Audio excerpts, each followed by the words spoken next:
Assalamualaikum warahmatullahi wabarakatuh. Nama saya Muhammad Fajur Ramadan, NPM 1857051003 dari kelas B.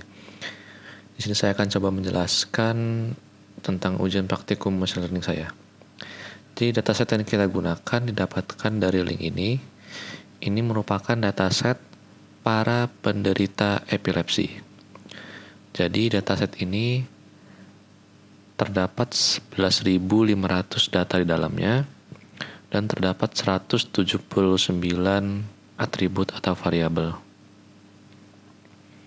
Jadi di website ini ada penjelasan tentang atributnya. Jadi pada data tersebut ada kolomnya yang merupakan hasil analisis dari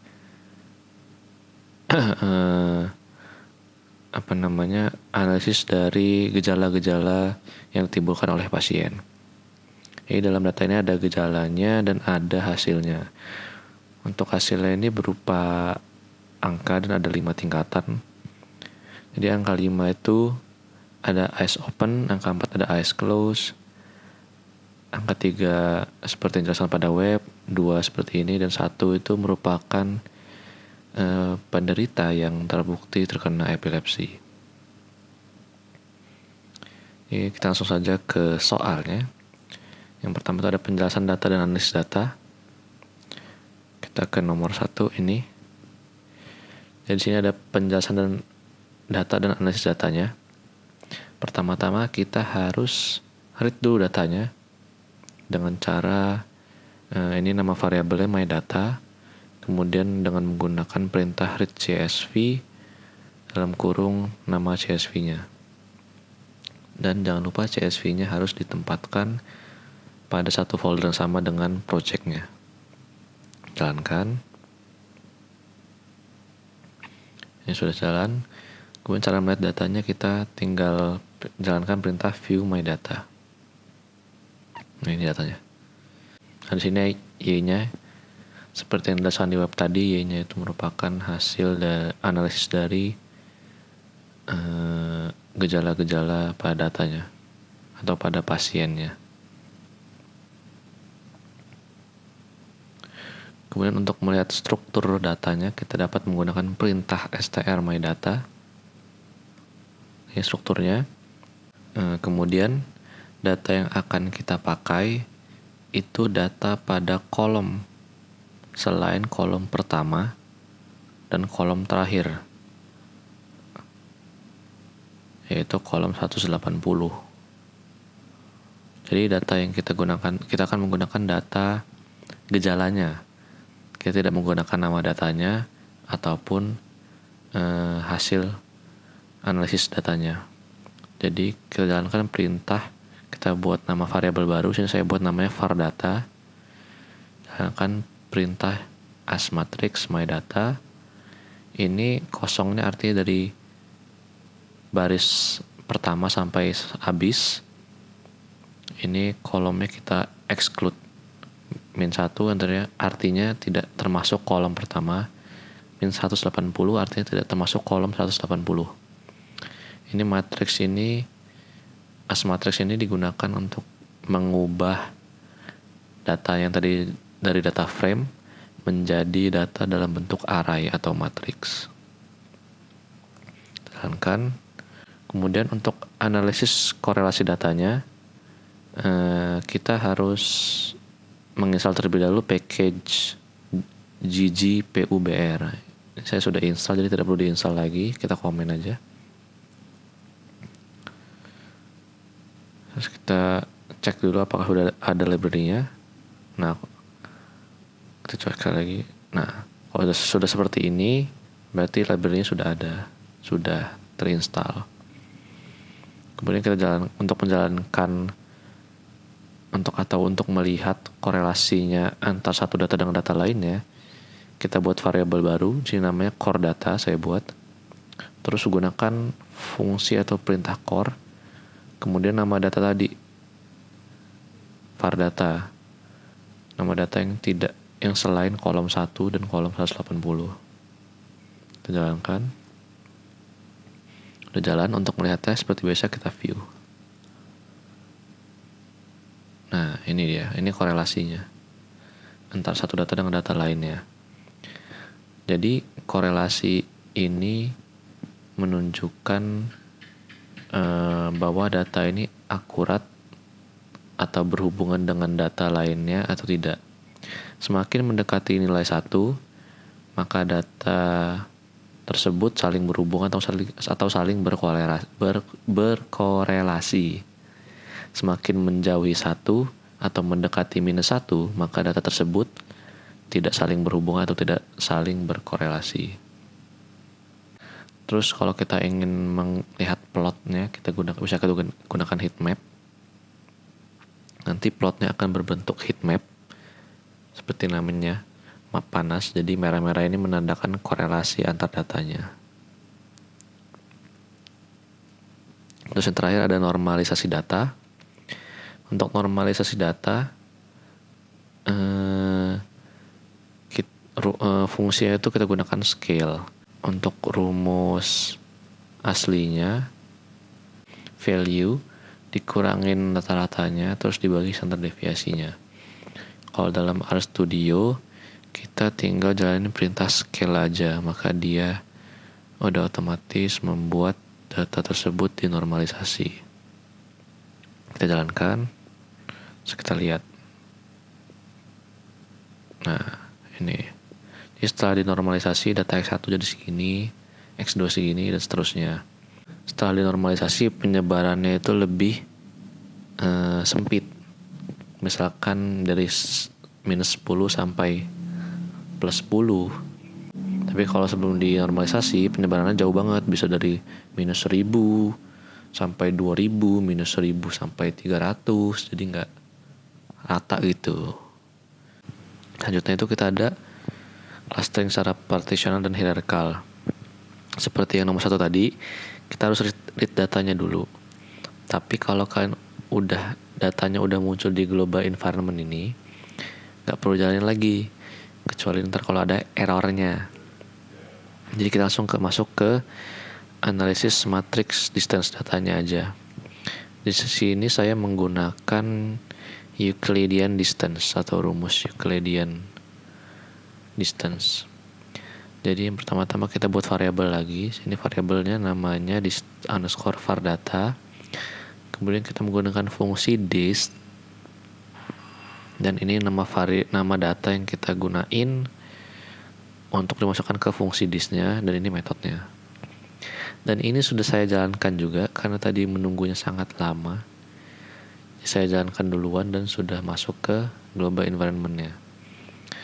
Kemudian untuk melihat distance-nya atau distance datanya, kita ubah variabel tadi menjadi matriks dan agar bisa kita lihat dalam bentuk tabel. Jadi diubah ke matriks biar bisa dilihat dalam bentuk tabel. Ini juga udah dijalanin tadi ini karena emang makan waktu juga.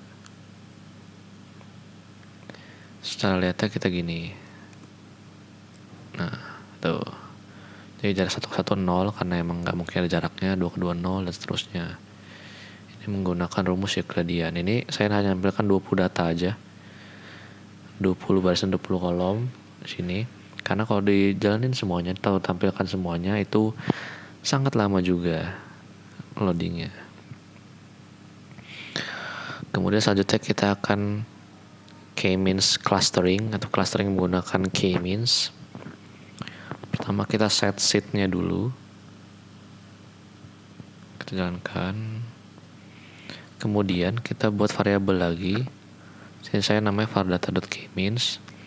Sini kita menggunakan fungsi k-means untuk clustering k-means-nya. Terus ini data yang akan kita gunakan untuk clustering k-means-nya. Dan 15 ini adalah jumlah clusteringnya atau jumlah klasternya. Kita jalankan. Oke, selesai. Terus cara lihatnya bisa kita print seperti ini munculnya, atau kita bisa lihat melalui plot. Oh, salah pencet. Dan plotnya akan seperti ini. Nah, tadi saya buat clustering ada 15 cluster. Kan dia banyak ininya tuh, kayak warna-warnanya banyak, klasternya banyak. Kalau kita buat 2,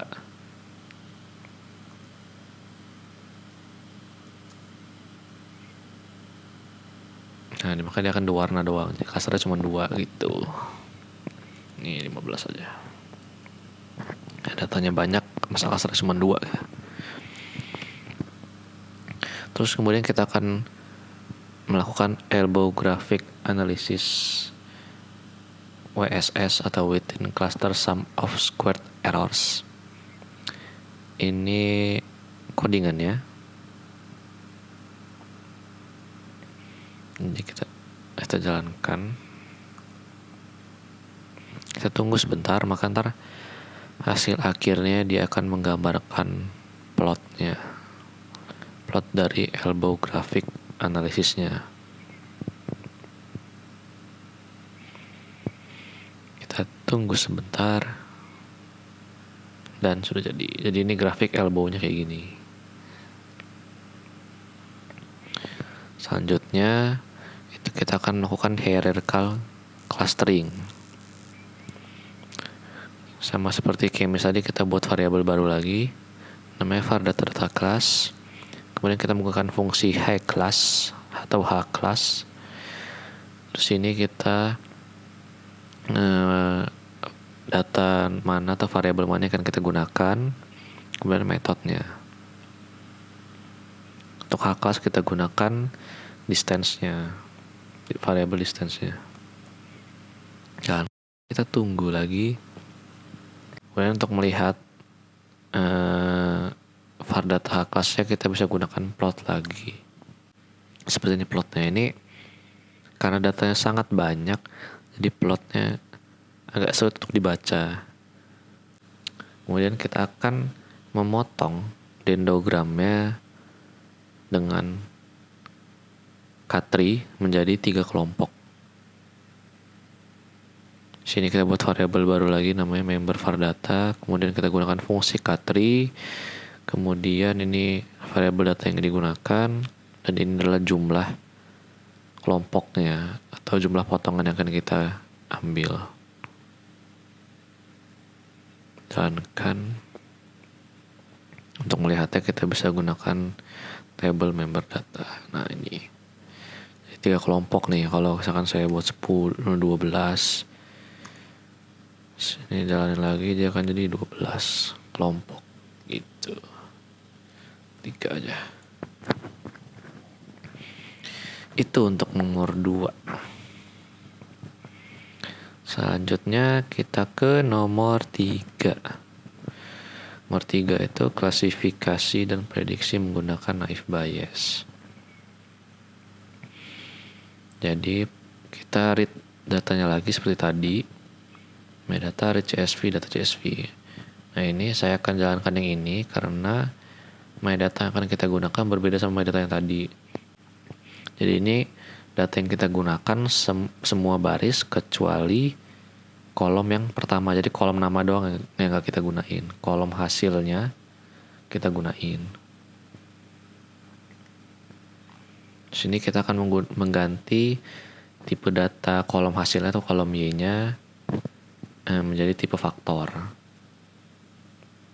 Jadi dari integer kita ubah menjadi faktor. Udah, terus kita partisi datanya lagi dengan subsampling, kita set seed-nya lagi. Terus kita buat nama variabel baru, sini saya gunain nama index. Terus kita gunain fungsi sampel untuk subsamplingnya. 2 ini jumlah samplingnya, jadi ntar ada 2 sampling, antar 1 atau 2. Ini baris yang kita gunain. Jadi kita gunain seluruh baris yang ada di MyData. Terus ini probabilitasnya atau apa tadi sini soalnya. Misalnya datanya lah. Jadi 70% training, 30% data test kan. Nah ini 70% ini kita gunain buat training, 30%-nya data test gitu. Kita jalanin. Terus ini kita buat variabel baru lagi, trend sama test. Ini untuk mengelompokkan datanya antara train sama tes. Jadi untuk data trainnya itu yang bernilai 1. Nah ini untuk melihat nilai 1, 2-nya kita bisa lihat di sini, view index.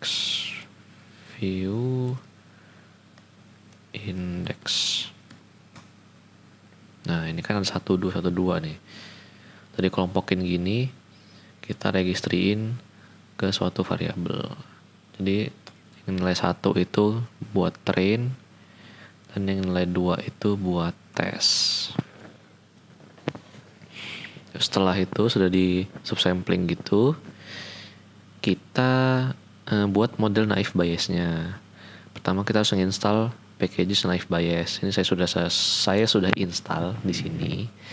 Jadi kita langsung lanjut aja. Kita cek dulu library-nya ada apa enggak. Cek sekali lagi. Oke, ada.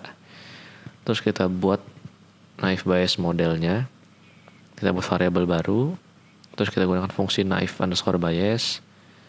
Terus ini itu data hasilnya tadi. Terus kita gunain datanya itu pakai yang train.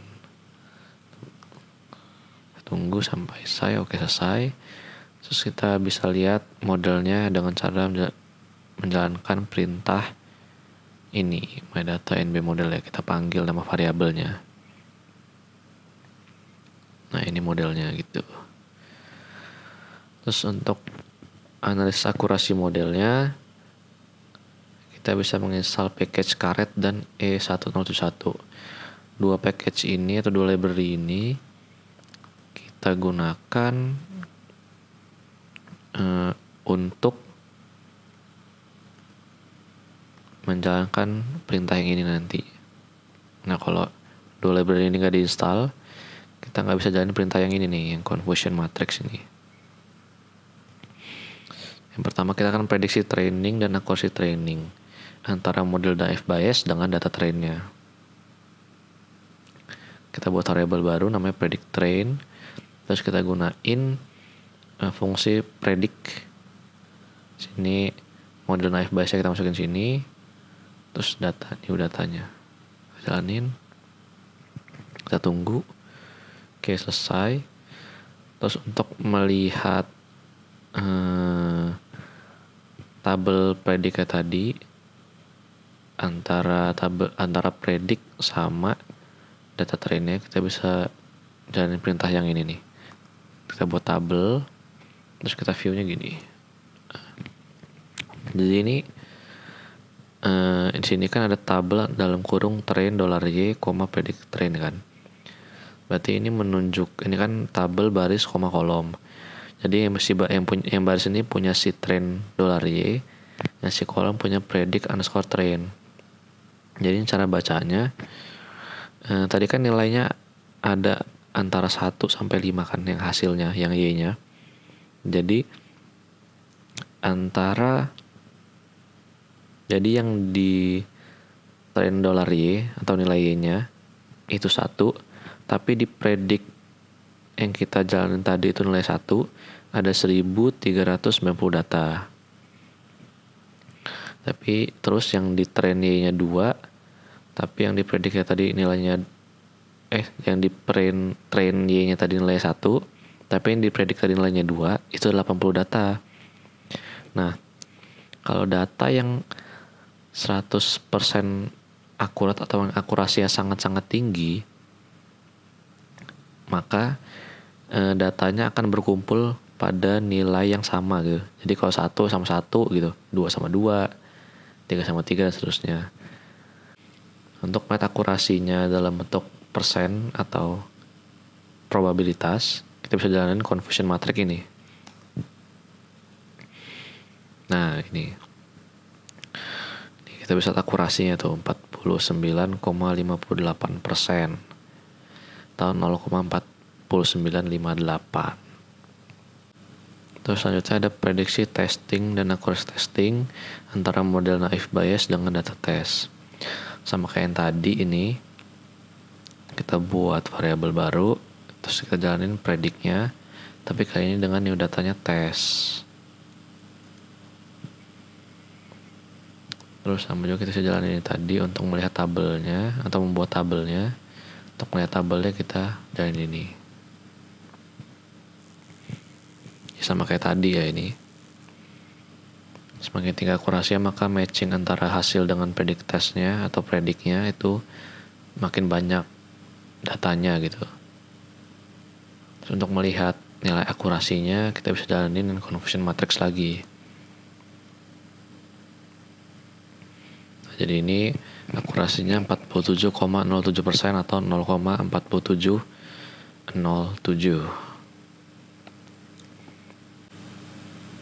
Sepertinya cukup. Kurang lebihnya mohon maaf. Wassalamualaikum warahmatullahi wabarakatuh.